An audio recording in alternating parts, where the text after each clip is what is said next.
The urge. "Tell me about your urges," Barb says, but he doesn't believe she wants to hear about them. Not really. 7 weeks in the addictions group, and Jack learned that she has a pile of scrap phrases she likes to use on them.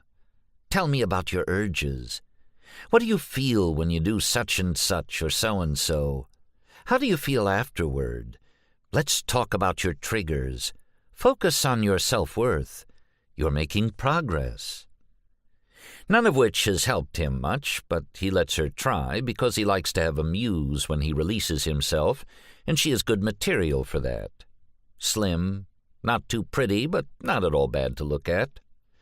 Past the clinical veneer, he believes there is something more to her.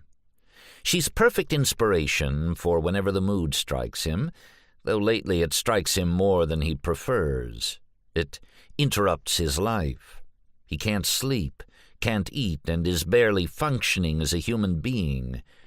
Hence his presence in the basement of a drippy 60-year-old church every Wednesday evening. Barb's tightly crossed legs hold his focus, but she summons his attention back to the group. "Jack?" "Still here." He looks at the clock high on the wall. Someone should dust that, he thinks. 20 minutes left. He can make it. He promised himself he would. "Want to talk to us, Jack? Maybe tell us something?" He stays silent, as he usually does. "Jack, this is an open group. You are free to leave at any time, but let me remind you that you are here because you are an addict.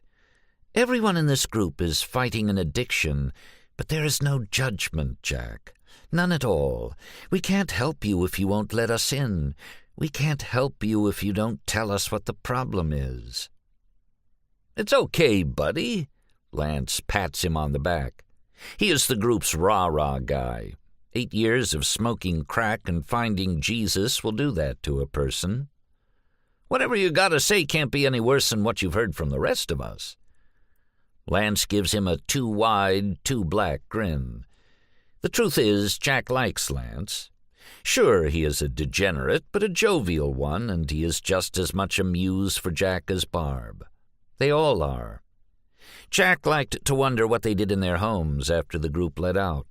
He has pictured them cooking dinner, visiting friends, having sex, living, even dying.